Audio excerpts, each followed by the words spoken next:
Dishonorable Mention is brought to you by 813area.com. 813area.com is the place to go to see where to go and what to do in all of Hillsborough County.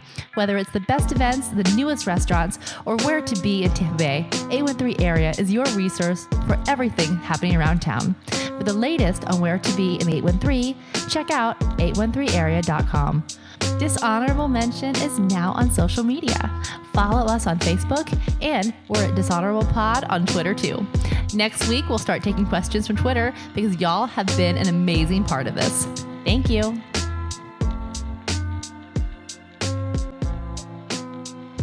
Welcome to another episode of Dishonorable Mention, your favorite podcast. I'm Ernest Hooper, columnist for the Tampa Bay Times, and I'm joined by State Representative Chris Latvala. Chris. Good morning. How are you? And I'm also joined by community activist Becca Teeter. Howdy. Good to see you, Becca. Our fourth cohort, Carla Mastracchio, is not able to be with us today, but we will soldier on and miss her dearly. We'll be talking about President Trump, the Democratic debates, the Tampa Bay Rays' proposal to move to Montreal, and of course, we'll have our Florida man story. But let's start with President Donald Trump, who overnight met with the North Korean dictator in a somewhat surprising move. They met and shook hands and spoke briefly in the DMZ between North Korea and South Korea. Chris, what was your take on that? I think it was a typical Trump move. It started with a tweet, and I imagine that there was, back channel discussions since he was over in Asia for the G20 summit. But they met in the TMZ, shook hands, and then Trump walked over to the North Korea side, and they had, I believe, a brief press conference. And Trump said that he was honored to be there, and they talked, and it was a historical moment in American history that he's the first president to be in North Korea. And I think that, that some good could come out of that. A couple weeks ago, Trump was blasted for almost bombing Iran, and a lot of his critics, talked about needing diplomacy and needing to talk to some of our enemies and so forth. And I think that, any time that we can have conversations with a madman like Kim Jong-un, I think it's, it means that he's not, sending, mass weapons of destruction our way. Yeah, I caught Chuck Todd this morning on Today with Willie Geist, and Chuck was saying that President Trump's approval rating was never higher than when he first met with Kim Jong-un. It went above 50, which is high for him. And he feels like President Trump is trying to recapture of some of that magic that he had with that first meeting. And I think he might be successful. I also think the time is strategic. We were focused a lot this week, the media, meaning we were focused a lot this week on the Democratic debates. And here he steps in with this, what I would call a strategic move that is going to shift the focus of the media away from the Democratic debates and squarely on him and what he's trying to accomplish. I think his critics are saying that he has shown too much respect and affection for dictators like the Saudi Arabia prince, like Vladimir Putin, and like the Korean dictator. And so they're unnerved by his embrace of those dictators. On the other hand, North Korea is a major threat. And maybe President Trump is crazy like a fox. Maybe by placating North Korea, he can move their mind away from continuing to develop nuclear weapons and continuing to develop weapons of mass destruction that not only threaten other nations in that region, namely Japan, but in some cases have the capability of reaching the west coast of the United States. What was your take, Becca? You know, I'm really confused by the whole thing, and I will be the first to admit my knowledge of global politics and implications is not my strong suit. Like, this is where Carla would be incredibly valuable. We miss you, Carla. But you know, I don't know. Like, I think it's a good argument that you've just made. On behalf of others, that, you know, he's reaching across to non-traditional voices, right? So there's an argument there. But he also has horrific relationships and has damaged relationships with some of our allies. So you can't, it seems like an odd play to focus on, by many accounts, some of the most heinous and dangerous leaders across the globe, and ignore and in many times offend and damage relationships with our allies in arms. So I don't understand. I don't pretend to be savvy enough to understand the implications of all of that. But from a very low level, it's very confusing to me about the why. And what is that outcome? Yeah, no. There's been a lot of questions raised about his foreign diplomacy. Some allies were complaining this morning that he went out of his way to meet with Kim Jong-un, and they can't get a meeting with him. They can't get an invite to the White House. In addition to becoming the first president to visit North Korea, he extended an invitation to Kim Jong-un to come to the White House. So, and that's a big deal for Kim Jong-un, you know, because that gives him legitimacy, especially in North Korea. And is that dangerous? Is that a bad practice? I don't know. Well, it could be construed as a bad practice, and it seems to absolve or overlook the fact that he has mistreated his own people in North Korea. There's been a number of abuses of journalists, the Jailed Americans, killed Americans. Otto Warmbier, I hope I'm saying his name correctly, comes to mind. So it's a tightrope that he's walking. There's no doubt about that. I don't feel like it's a tightrope. I feel like he has made a very definitive, and it maybe it's brilliant and I can't see it or understand it. So I try to come at this. Obviously, we know that overwhelmingly I am not a fan of his leadership style, philosophy, belief system. Really very little, but I also want to give people benefit of the doubt. And maybe there is some brilliant methodology there that I just don't see. But I just, I feel maybe, and this is just my democratic American space, I feel like we're becoming more and more isolated and less respected because of these choices globally, and taken far less seriously. And maybe, again, I accept the fact that I could be wrong, but that's how it feels to me, a very average American. I feel like President Trump might describe himself as the isolationist. And I think President Trump and his supporters would say it's good that we are not placating to global politics, and we are retaking our spot as an independent global leader. I don't buy any of that. I think it is regressive. I think it is erasing the progress that we've made as a nation in terms of global relationships. But, what we've seen from President Trump is that he's very much about appealing to his base. He's not trying to win. He's not trying to win me over. I don't think he's trying to win you over either, Becca. He may be trying to win Chris over, and he might be having some success. I don't know. But these are things that I think are going to appeal to his base. His foreign diplomacy, I think, is going to appeal to his base in his for lack of a better term, it's isolationism. I think it's going to appeal to his base. I could definitely see with some of his moves on Israel how that would be the case. I think that is, and I'm trying to pick a country that is just a touch less controversial, although very much people are in conflict. I've thought a lot about Israel lately, as y'all know, I'm Jewish, and it's kind of like, but I don't like the way the current leadership runs the country. On the same note, they do so much incredible, and it's such an innovative country in so many ways. Again, it's kind of like the complicated relationships we have with siblings.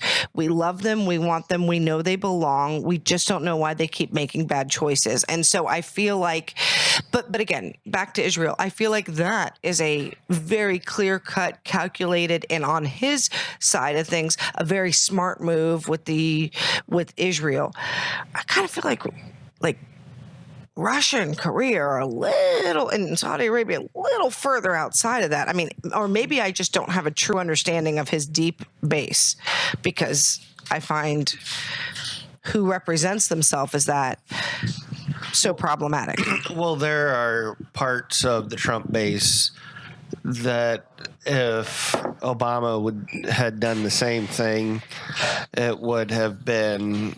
They would have lost their mind. I remember. They would have lost their mind. Right. And so, but there are some parts of the Republican base and the Trump base that are more intellectually consistent. The parts that fascinate me with the North Korea is by the DMZ when they have the military officers that have the stare down. And they're both staring at each other to make sure that neither one of them tries to run to South Korea.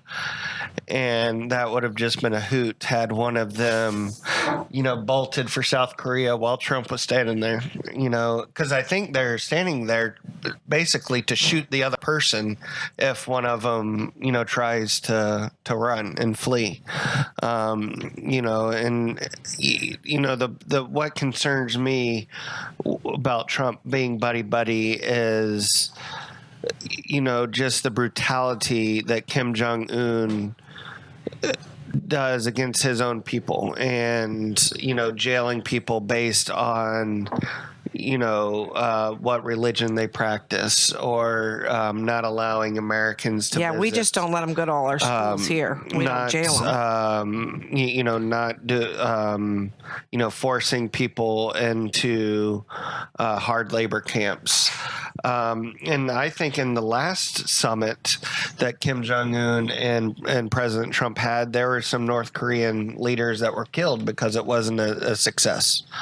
I think there were some articles that some of their diplomats were executed afterwards or were sent to prison. So, I mean, Kim Jong-un doesn't play with a full deck. Yeah, I think to transition to the Democratic debates, Speaking of people that don't play with a full deck. Well, not exactly. South Bend Mayor Pete Buttigieg cited the fact that the Republican Party often touts itself as a party that embraces Christian principles, and yet you look at how these immigrant children are being treated in these detention facilities, and there's nothing Christian about denying those kids soap and showers and toothpaste and things we take for granted in this nation. And it kind of applies to the same thing in terms of the embrace of these dictators. Where are we morally as a nation, and how has President Trump changed that in 3 years? Let me say something, because I know Chris is probably going to lead with this. I know that many of those detention facilities were constructed under the Obama administration. But before we start pivoting to that being it's not him, he's just following protocol, they also weren't housed in these types of conditions. So the conditions have changed, and the policies, we didn't hear about people. And could there be some secret dark cover up? maybe, but we didn't hear about, because the media just wouldn't report anything negative about President Obama, and I say that with an eye roll in case anyone didn't catch that.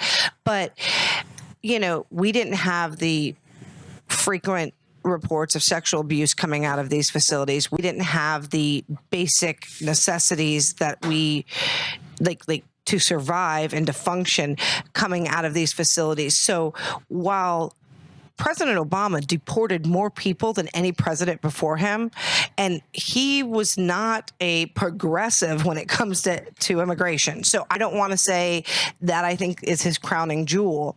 I think the current conditions, it's almost like we were listening to some music and somebody turned it up on blast.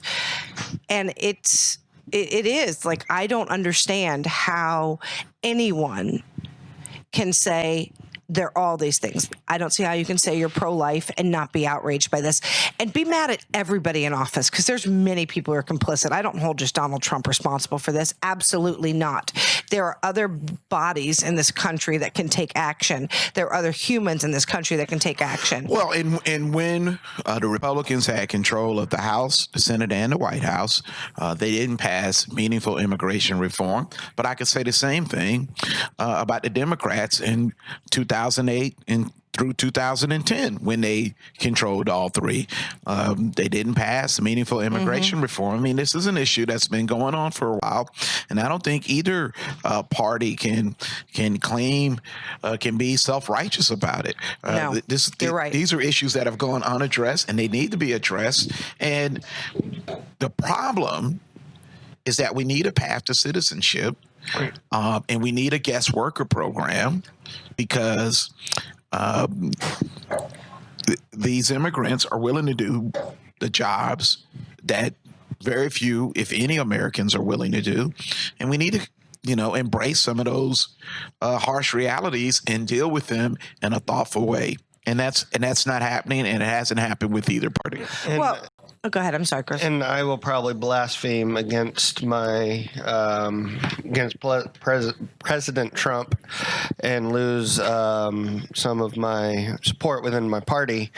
But something that Becca brought up, and I'm a Christian, and I'm far from being a perfect one. I do things all the time that are contrary to what I should do. But one thing that I don't like is when people try to use Christianity or any religion to advance a political agenda. And one of the things I cringe at is evangelical leaders such as Jerry Falwell Jr. and others that view Trump as a messiah figure.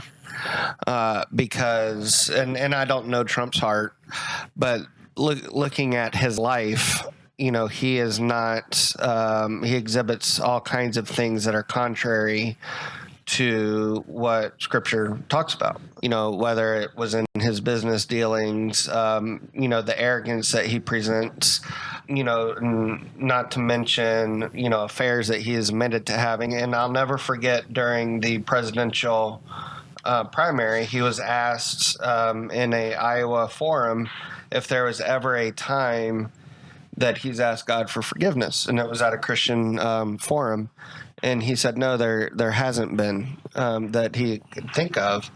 And so, but people view him as a big Christian leader, and I think he's, as president, he is. Overall, he's doing a decent job, but we shouldn't view him as being a Christian leader, because he's not. And I don't want a pastor being a president. I want a president. And so people that mix Christianity and politics, I think, is wrong. And so there are certain aspects of, I think taking care of kids is if you're going to be a Christian, you need to take care of kids. Mm-hmm. But that policy was started under Obama, and that's factual. But also, you can't say, like Mayor Pete Buttigieg said, that Republicans lose all rights to speak about Christianity if you support literally breaking babies from limb to limb and supporting partial birth abortion, because that's contrary to Christian teachings and a lot of other teachings. And so I think both parties should kind of cool it on a lot of the kind of preachiness that they do, because I don't think that Jesus was necessarily a Republican or Democrat. I think that there were certain... he would have definitely been an NPA for sure. He would have definitely, because he didn't walk this earth to advance a political agenda. Well, and so people that think that he did are missing the whole boat of what his agenda was. The question becomes not what are we going to represent ourselves as Christians, but how are we going to represent ourselves as Americans? Amen. Because even despite the dark vestiges of our history, standing up as an American, used to mean have a certain degree of morality to it. We were the city on the hill. We wanted that moral high ground, and we're starting to give that away now, like in a public, intentional, open way. Have there been times where this nation was not standing on that moral ground? Of course, but now what we're seeing is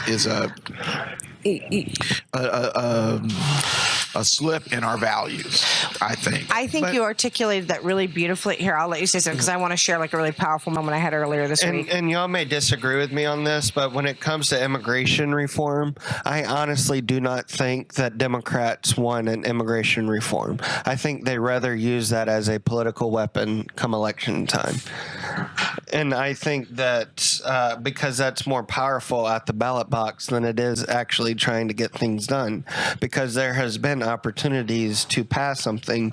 There were times when during the Obama administration when Democrats controlled the House and the Senate, and they got healthcare passed and didn't get immigration reform done. Yeah, I'm not here to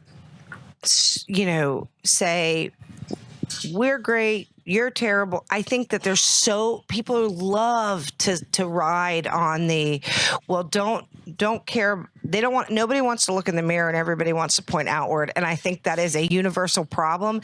And I think that's one of the reasons why the NPA party and independent people are growing in droves, because I think we are doing a disservice by not holding ourselves as accountable and as we should. And that, and we have become, and maybe this is through child eyes, but I had this it felt like a profound moment to me earlier this week. I spent the week in Ohio doing work that was it was really hard and really wonderful and that I loved. And so on our day off, we were in Cleveland, which, by the way, is a much cooler city than I ever realized. You go to the Rock and Roll Hall of Fame? I did. That's what I'm leading into. Yeah, that's part of what I did. But it's a wonderful city. Like, I really, really liked it. I liked the people, liked everything about it. But so I'm at the Rock and Roll Hall of Fame, and it's really cool to see all these different things. And then I get stopped in front of this screen, and they're showing We Are the World, right? And I remember, and granted, I was very young. You may not even have any memory of that, Chris, because of you being so young when that came out. But I remember the Michael Jackson song, but I don't remember a movie. No, the video, like the song and the Michael Jackson and then song? it started Live Aid and was at the Super Bowl, right? Well, he performed it at the Super Bowl, but it was originally recorded in 1984, and it was a gathering of music stars from across different genres. And the famous quote was, "Leave your ego at the door." And Michael Jackson and Bruce Springsteen and Bob Dylan and Cyndi Lauper and Dan Aykroyd, who I never understood how he got in the room, but he was there. Lionel Richie, Ray Charles, a cavalcade of stars recorded this song. That was during the UF days. Deneen probably sung it. She probably did. She probably did to raise aid for hunger relief in Africa. And it spun out into Live Aid and all these things. And I just sat there and I literally was listening. And I'm looking at all these very different people who I'm sure many of them didn't like one another or didn't. But I remember what it felt like. And again, as a child, so perspective. But I felt like as a nation, our consciousness became aware to this incredible and dire issue of hunger. And there wasn't I'm sure there was some. There were very few dinner tables that didn't suddenly feel some sense of responsibility. And we don't feel that sense of responsibility for our neighbors anymore, let alone the world as a whole. And I literally had tears running down my face that we have changed so much and that our ability to care for others, despite we have so many more tools and opportunities and resource and economic stuff. And we would today we'd be like, oh, they're just trying to get over on us, or they want this, or it would be some other extreme. Well, we should all go on a hunger strike, and we should stop. Like, we can't just say, hey, we can't do what we're desperately trying to do now, and bring different viewpoints together and sit down and say, can we move the needle just a little bit? Because a little bit matters to a lot. No, I think there are people who still care. I think there are people who still reaching out and trying to help the least of our brethren, as we like to say. But we're not seeing that in our politics. It's not being reflected in our politics. It's elsewhere. It's not getting the kind of media coverage that it deserves. It's not being woven into our fabric in terms of our politics. And when it is, as we've noted, it's to vilify the other party. Mm-hmm. It's not to say, hey, America, let's try to care for these people. It's to say, this is personal for me. I care. And they don't care. And President Trump doesn't care. And that's not really bringing us together or having the kind of impact. Yes, that's not leadership. We lack leadership, and that's across all parties because people say what they need to say too often to keep their jobs and aren't willing to say and take the risks. And I want courageous leadership. I want people to say, you know what, I could have, I should have, but now I am. Like, take responsibility. And that's what I want. And that's the America that I want. I don't care if everybody registers for one political. I just want people not to use religion or to use the Constitution or to use their deep sense of justice to vilify others. Just get off your butt and do something. Mm-hmm. Mm-hmm. I couldn't agree more. All right, as we transition to our next topic, let me pause for a moment to say that we are here at the Bunker at 1907 19th Street North. They have been gracious hosts. We're so thrilled to be here this morning and to record our podcast here. Those who know me know that this is my happy place. I often work here. I love this place. They have great coffee, great Cuban cheese toast, terrific dessert. And I wanted to bring the podcast here so we could just take a moment and tell people that the Bunker in Ybor City is a really, really cool place. And my happy place is this iced latte that I had this morning with butterscotch. It was the best iced coffee I've ever had, and I highly recommend their butterscotch. I was hesitant because I thought maybe it would make me sound like a 70-year-old man having a butterscotched iced latte. Actually, it does make you sound like a 75-year-old man. Well, my grandpa used to always have butterscotch, and he'd give it to me. So I think that's nice. No, and I just think it's great. Like, it's a wonderful, truly authentic, very Ybor City, very Tampa spot. And I like the fact that, you know, even though there wasn't anything gluten-free on the menu, that they were like, oh, well, we can make you some eggs, or we can, like, it's just. And the roosters were out this morning too. Yeah, I love the Ybor City chickens. Yeah. It's just a really nice space.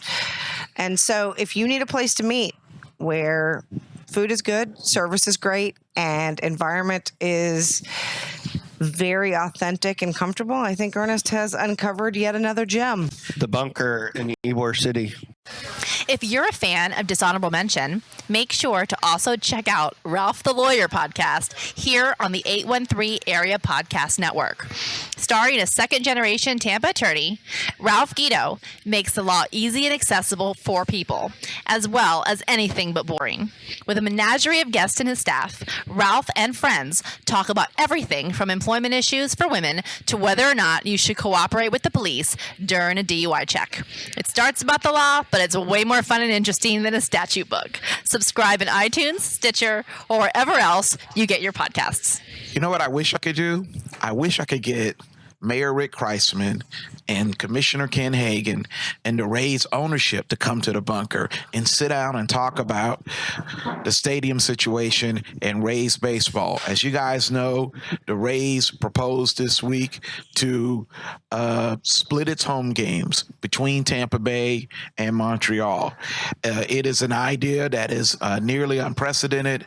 It has been greeted by many fans with suspicion and outright anger, but I think it's something that they're sincere about. I just don't know if they have the goodwill in this community to get the city to agree to it.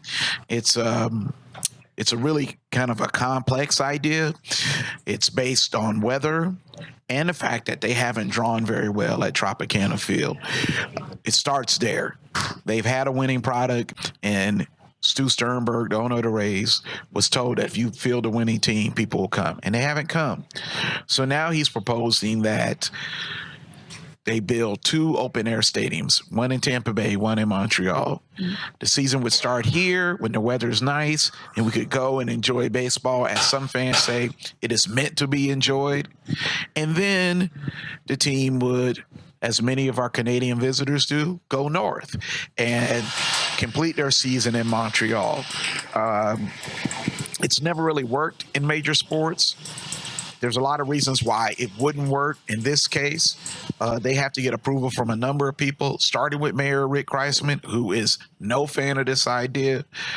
But in defense of the team, they've had a stadium here. They've tried to make it work under this ownership group for 14 years, and it hasn't. And so why, as a community, forget how we feel about the Rays ownership, why, as a community, would we invest $500 million in a stadium for 81 home games when people aren't coming? There's no evidence that a new stadium would change that result. And so I'm willing to listen to what they have to say, because I think an investment of fewer dollars in a stadium that has fewer bells and whistles maybe could work for this area.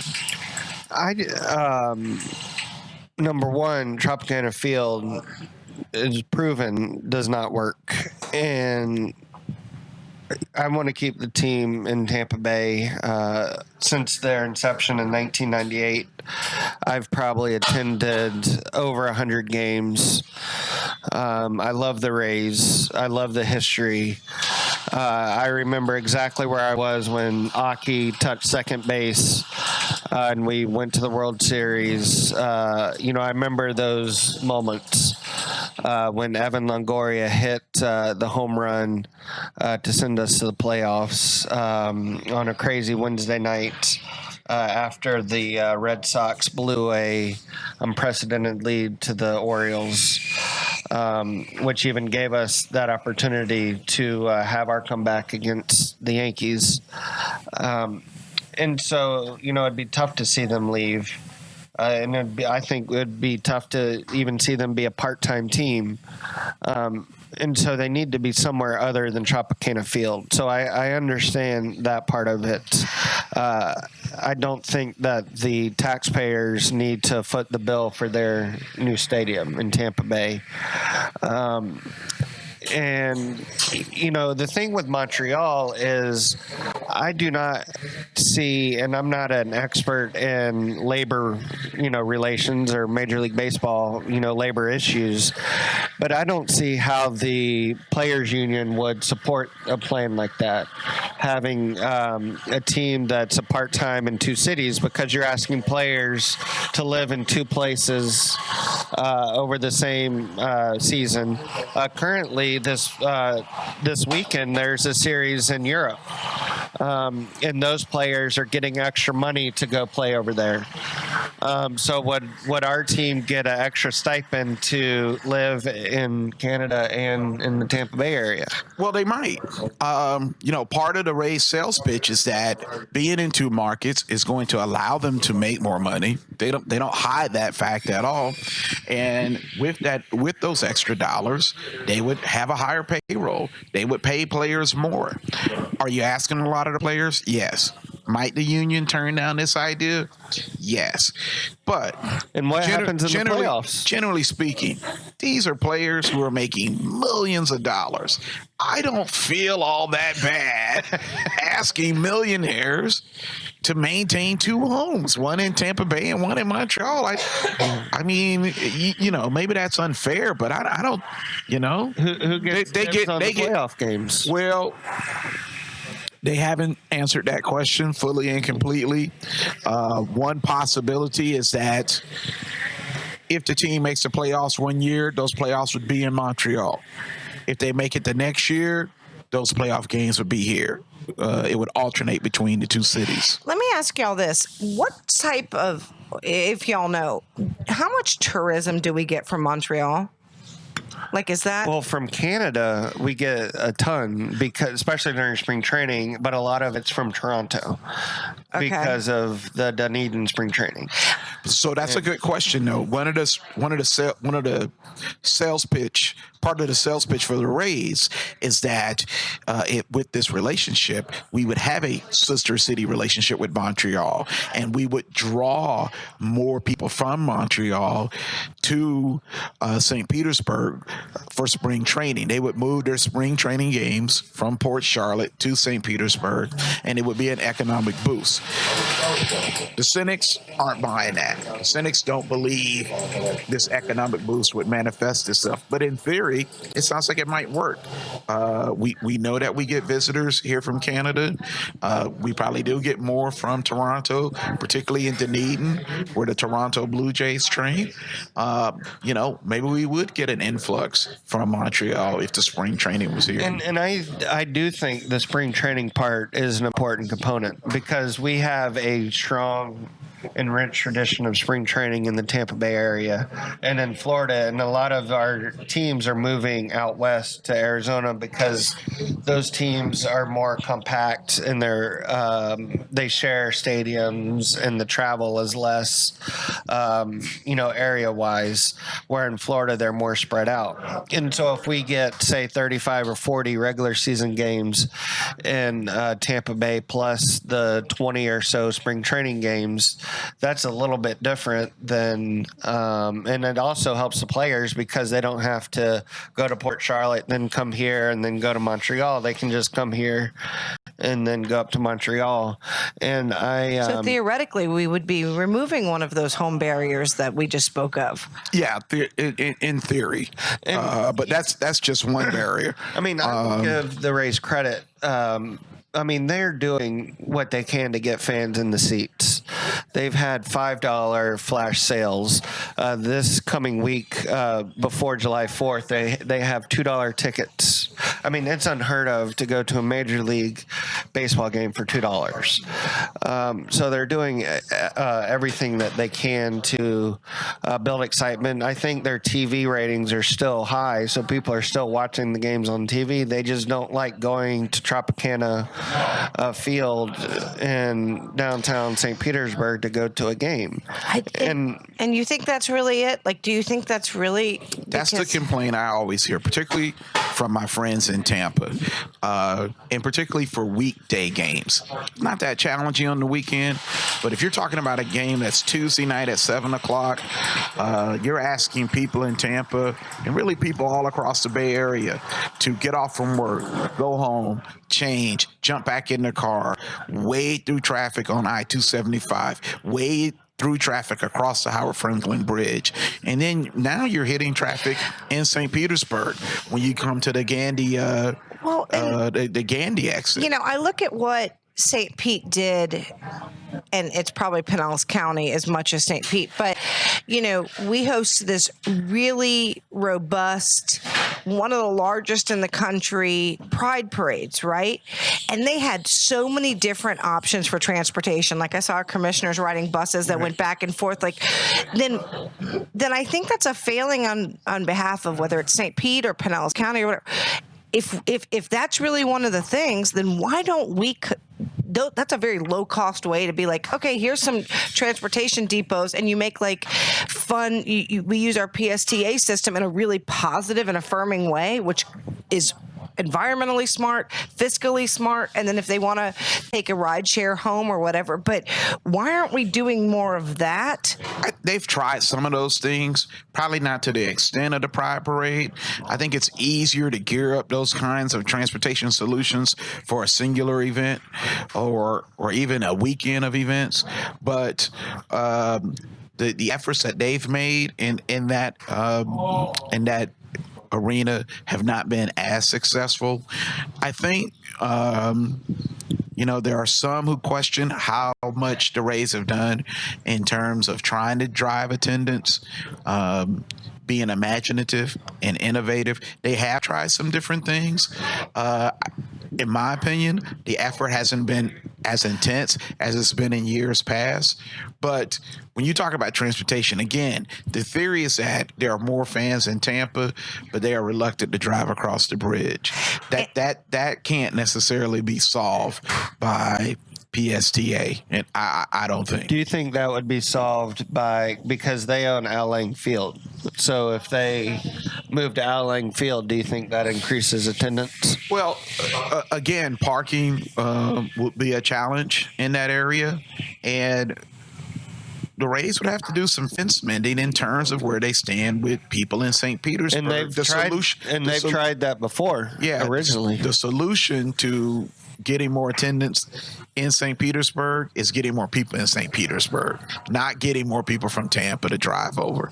And we have seen the population of downtown St. Petersburg increase significantly in the last 10 years, and yet that hasn't translated to increased attendance at Tropicana Field, which tells me either a bunch of non-baseball fans have moved into all of those apartments in downtown St. Pete and they're just there so they can go eat at those cool restaurants on Beach Drive, or the Rays haven't done enough to reach out to those folks. But in theory, if more people live close to your venue, then attendance should increase, and it hasn't. It's actually gone down. And that's a younger population too. Maybe younger people don't like baseball as much. I don't know.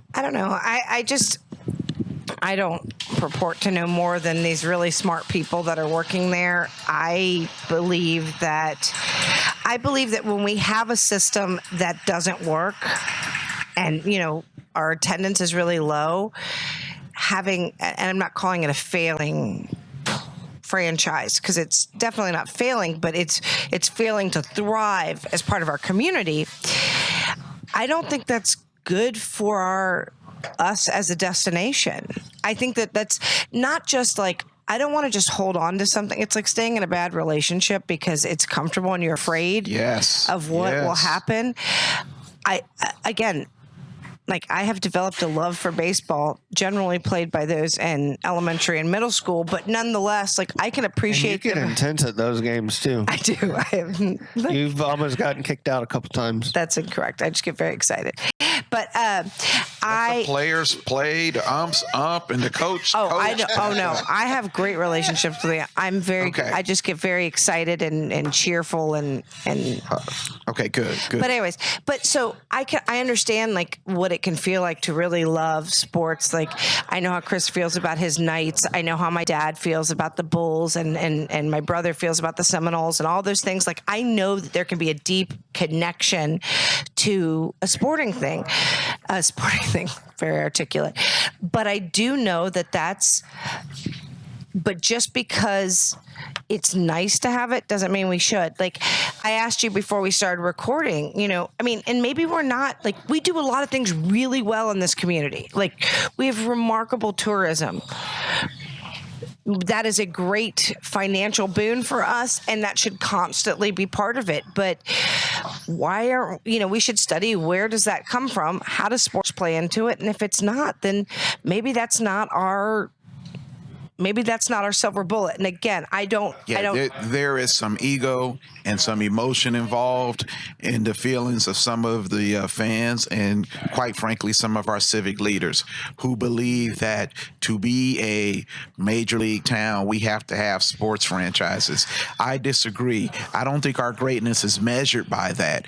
I know this is a great community. I don't need to have a baseball team here to know that it is great, or to try to prove to the rest of the nation that it's great. Quite frankly, I'm not worried about what the rest of the nation thinks. I know this is a great place. It's why I live here. It's why people are moving here in droves every day. And so we really need to ask ourselves, what makes us great? What defines us as a community? And can this community support 3 major sports franchises? I'm not sure it can. And so the solution may be not only watching the Rays leave, but dare I say, helping them find a new home. They've been good to us for, 14 years, 20 years if you count the other ownership group. I don't have any malice toward them, but maybe they would be better off in a Charlotte or in Nashville. It's okay. Let me ask you a question. We still got the beaches. We're not moving the beaches to Charlotte. If you're talking about moving the beaches to Charlotte, it'd be an entirely different discussion. We still have the hot tubs. How many folks do you think, if y'all know, or if you have an estimate, how many people attend a Rays game each year? Like, how many people do they? So their average attendance this year has been around 14,000, which is the second lowest in all of Major League Baseball. But there's a caveat to that. Okay. Their television ratings have been in the top third of Major League Baseball. We have people like the Rays. They just don't go to the games. They love watching them on television, though. And the television contracts are pretty lucrative, correct? Well, depends on who you ask. If you ask some economists, some sports economists, they will tell you it will. Mr. Sternberg is saying they're not as lucrative as you have been led to believe. So here's my thought. So, and we know, is it just our local markets that are watching them? Or is it? Well, when I say their television ratings, yes, I mean in the market. So there is, because they televise like 150 of the 162 games. Okay, so I'm just thinking about this intellectually. So that would support the argument that maybe they're in the wrong place, But I just look at that and I look at the numbers of attendance and doing it. Did you say there's 81 games a year? Yes, 81 home games. Yes. Okay. So based on that average, that would mean that 1,134,000 people are going to the Rays a year, like physically. We get 400,000 people to go to the Dali Museum each year. That apples to apples comparison is a little jarring. The Dali is like probably like $25 to go. I can't remember what I paid the last time I was there, but I just think it's interesting that, and it goes to show the culture of St. Pete, what drives people. And that has been a big economic development piece. That has been a big tourism piece and all that stuff. But, some of the things you're saying make me think that maybe there is a location issue. And there is a tourism aspect to the Rays. For instance, it's cheaper in some cases for a family of 4 from New York to fly down to St. Petersburg for a weekend, attend a weekend of Rays versus Yankee games here than it is for them to drive across town to New York City to watch the Yankees play in a weekend series in their own hometown because it's so expensive to go to Yankees games. I believe, and also to give some perspective, I believe Sternberg bought the Rays for a couple $100 million, maybe like $300 million or thereabouts. Their current valuation, which is one of the lowest in baseball, is just over $1 billion. So when he sells, he's going to, make a pretty penny back on his investment. The problem is the cash flow and getting butts in seats. And okay, warning. I'm about to say something very Republican. Warning. Y'all might want to take notes. Am I rubbing off on you too, Ernest? A little bit. Yes. How much money he's made owning this team, how much money he's making each year, it's not irrelevant, but he has the right to want to make more money. This is a capitalistic society. This is a business. We shouldn't expect him to be altruistic just because it's a sports team. But it makes if he wants to split the home games because it will add to his revenue streams, I mean, what's wrong with that? But it makes it hard when it comes to public financing, though. It does. No, it does. And I'm towing the line on public financing. In a perfect world, we wouldn't give him any public financing, but I would not give him a line. Like I said, I think, for what he's talking about, 30 to 40 games, to me, I'm thinking about $100 million to $175 million going towards a new stadium in the right location. But for that to happen, there's like 8 different hurdles that are going to have to be conquered for us to even get in the ballpark of that discussion. No pun intended. So here's my takeaway. And it's the same takeaway as when we were talking about issues with blaming political parties and stuff like that. If you care about this team, make your voice heard, but also participate in the process. Maybe you don't love where the stadium is, but it's kind of like voting. If you don't show up, then you can't complain. So if you care and want to keep this team here, then show up. Promote the team. Promote baseball in the Tampa Bay region. And then maybe your belief system is it should be here in Ybor City. Or maybe your belief system is it should be in Clearwater. Or maybe that's not important to me. If you care and you want to fight for this, then show up. Because right now, I'm sorry you don't want to sit in traffic, but you know what? They want to be a successful franchise, and you've got to show up if you want that to happen. And if you're not showing up, prepare for them to go somewhere else. Yeah, Amen. if the Rays were smart, they'd go to the Clearwater Charter Review Committee. They would. They'd be rolling out the red carpet. Yeah, the Clearwater Commission would be like, "You want a stadium? You get a." They're like Oprah these days. You get a stadium, and you get a stadium. Speaking of Oprah, Hey, in closing, let me just ask you guys, what are your plans for the 4th of July weekend? Anything big planned? well, I have a big event on July 3rd. It is the Threshers game, and I'm throwing out the first pitch. So, and I've done that the last couple of years. They've never let me throw it out from the top of the mound, but I do get it across the plate. But it's a fun game because they do their annual 4th of July fireworks. It's a beautiful stadium. The team's doing well this year, and last year I threw out the first pitch right after like a little league player that was probably Liam's age threw a heater right across the plate. You're talking on the 3rd? I was like, you and Liam did throw it out on the same day. No, he threw it out when my buddy did it. Oh, that's right. That's right. But when I did it last year on July 3rd, I did it with a little league kid that threw it right before me, and he threw straight gas. And then they had my fat behind throw it right behind him. I mean, luckily I got it across the plate. But I'm available that evening. And not too many people heckled me, so that was good.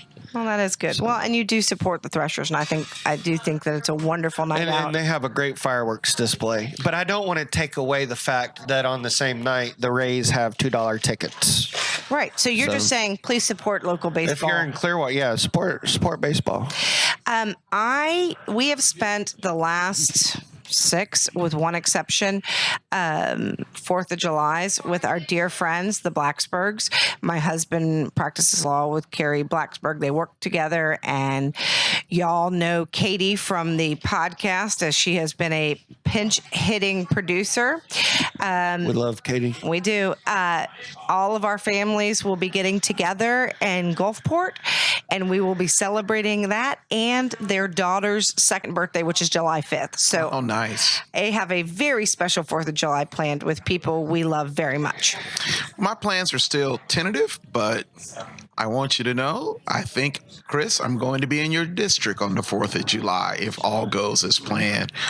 My hope is to get up really, really early, get to Coachman Park, take the ferry across to Clearwater Beach, and put my toes in the sand, get a grouper sandwich got to from get a Frenchie's, There you go. and just enjoy the day and maybe escape before it gets too crowded. They have good tuna nachos too. Oh, really? Yeah. That sounds horrific. I mean, I'm sure it's delicious, but since I don't eat any of that stuff, that sounds terrible. Well, to me. there goes our chances of broadcasting live from Frenchie's. No, I mean, they're an institute. Just the idea of a tuna nacho. The grouper it's sandwich good. I ate as a kid. I know it's fantastic. And I believe the Latvala family may even have some friends who run the ferry. So you might even be able to get some VIP seating on there if you talk to your buddy here offline. I would appreciate that. That would be Yeah, tell them you're a friend of Chris. And speaking of friends, And they'll be like, where are we but if at you don't again know today? Jack, we don't know Jack. They'll be like, Chris who? Yeah, They're like, I thought it was Jack. I spent the 4th on Clearwater Beach last year with my wife and had a really good time. well, you'll Hoping have do it to again. make sure you get there early. Otherwise, you might be waiting a while. No, we actually did not get there early, but we discovered the ferry, and that helped solve some problems for us. So this year, we're just going to try to make sure we get up nice and early and get through the traffic. So, All right, before we say goodbye, can we just say thank you to Anthony Vito, who has gone out of his way to make this podcast a success. And Anthony, you are we love Anthony. the wind. Anthony's beneath our our wings. favorite. yes, he is the wind beneath our wings, and we're going to need him to do some work on this podcast. But And thank you to the bunker as well. Yes. Once again, this was recorded at the Bunker, my favorite coffee shop in Ybor City, 1907, 19th Street North. If you get a chance, come down, check it out.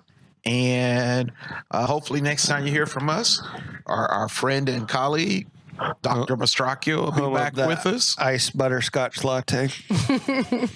Maybe they should just name that after you. The Chris. And yeah, people can come in and get The a Chris Latvala Latvala. Yes. latte.